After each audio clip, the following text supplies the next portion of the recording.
INFJs are the rarest of the Myers-Briggs personality types and perhaps the most misunderstood.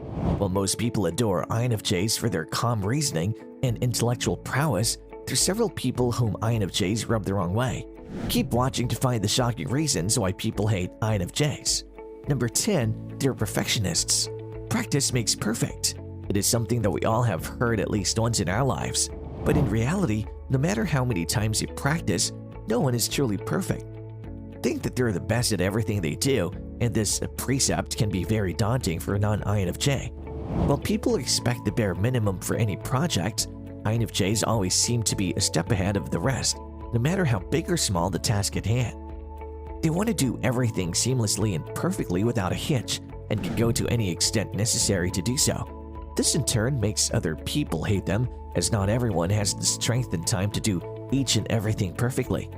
Even if others are capable of doing something to mediocre standards at a normal pace, the INFJ is unable to accept anything less than the bare minimum and can push people to the limits until they snap in the process.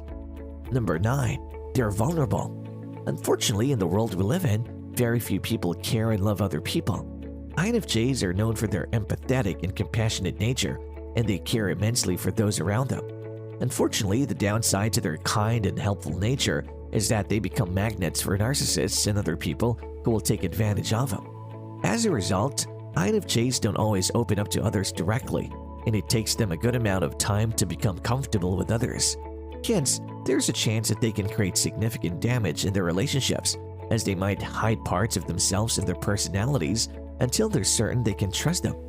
But their partners or loved ones may not have the patience to deal with the INFJ's vulnerability. Number 8. They're self-righteous. Your loved ones might always tell you that there is no one in the world who knows you better than yourself in order to succeed. However, some immature INFJs take this phrase too literally, wherein they only want to believe in themselves and not so much so in other people. This stems from their belief that they're the best, and hence all their attention must be focused on the self. They're self-righteous for their own being, and their belief in themselves sometimes oversteps boundaries, which results in hatred being thrown at them.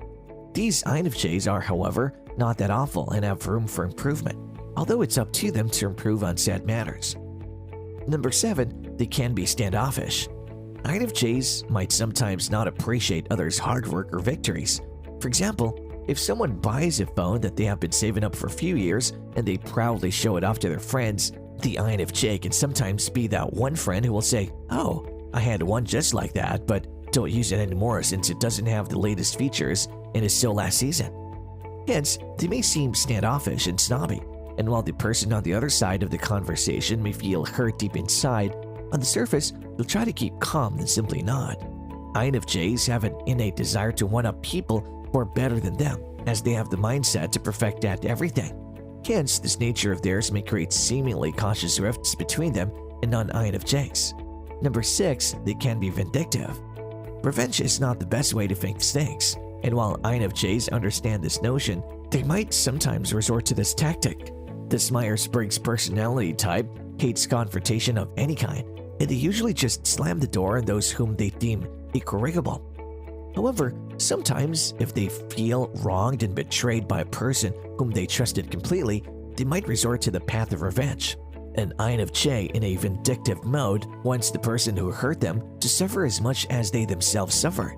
However, in typical INFJ fashion, when they plan their revenge, they give multiple warnings and don't blackbite or attack someone out of the blue. They are upfront and brutally honest people who prefer keeping things raw and honest.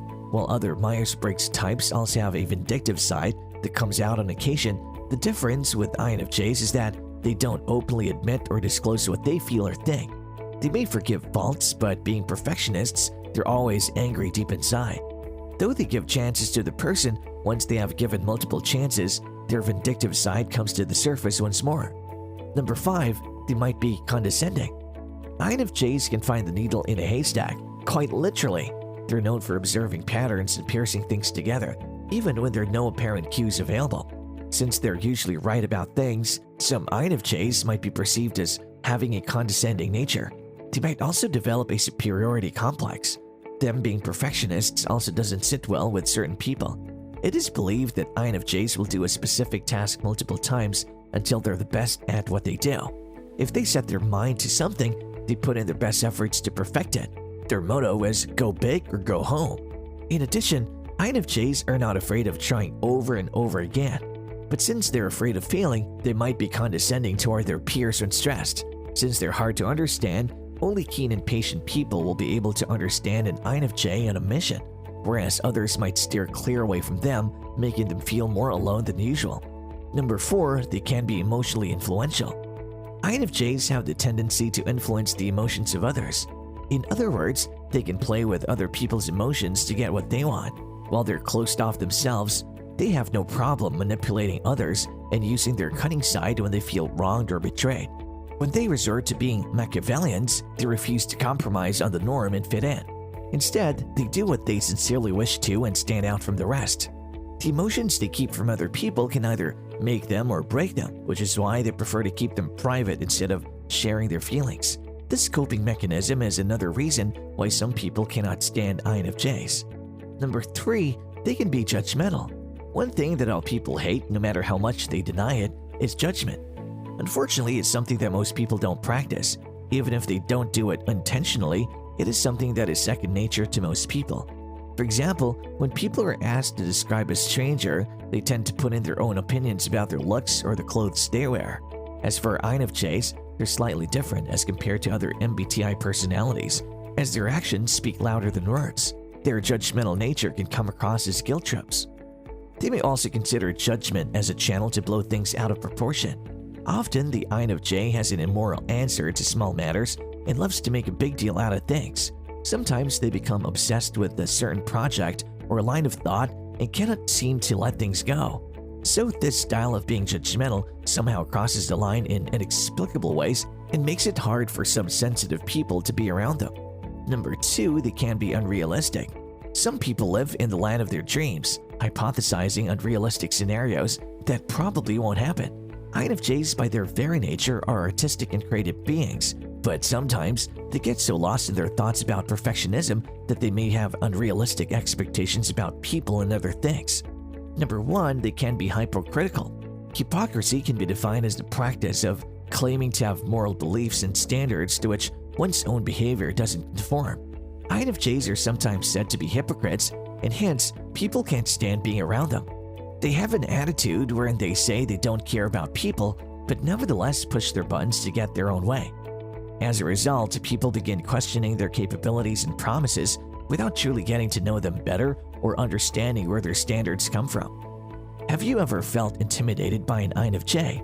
What do you think about INFJs in general? Comment below. As always, like and share this video and subscribe to our channel for more updates on psychology. Stay tuned.